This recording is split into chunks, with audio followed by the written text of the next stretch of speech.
Nandito na naman ako para sa panibagong kwento. At dahil February 14 na ngayon, masasaya na ang iba. Dahil may kadate sila. At habang ang iba naman ay malulungkot. Buti pa yung iba may kadate ngayon. At kahit saan ka magpunta, may makikita kang may nagde-date. At kung wala kang kadate, ayain mo na lang yung mga tropa mong gumala. Pre, nasan ka? Nasa bahay pre, bakit? Tara pre, gala na lang tayo. Total wala naman tayong kadate. Sige pre, mukhang maganda yan. At kung tamad ka namang lumabas, mag-cellphone ka na lang dyan sa bahay nyo. At sa mga single dyan, huwag kayong mag-alala dahil, huwag kayo dito, nagko-content ako. Mabalik sa kwento. At panigurado nag-iisip na yung iba kung saan sila mag-date na kainan. Sa Jollibee ba sila kakain o sa McDo? At habang ang iba naman ay nasa labas lang, tamang kain ng street food at milk tea, okay na sila.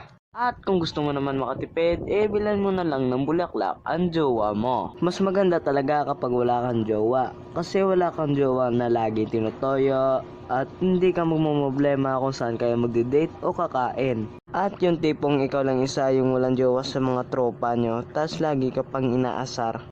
Uy mga pre, may kadate na ba kayo bukas? Siyempre naman, ikaw ba? Ba't mo naman siya tinatanong?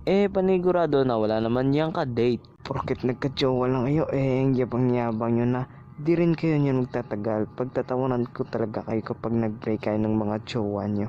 O, di ba? Asa rin ka lang. At kung wala kang ka-date, i-date mo na lang ang pamilya mo. Alright. So, hanggang dito na lang. Happy Valentine's sa inyo.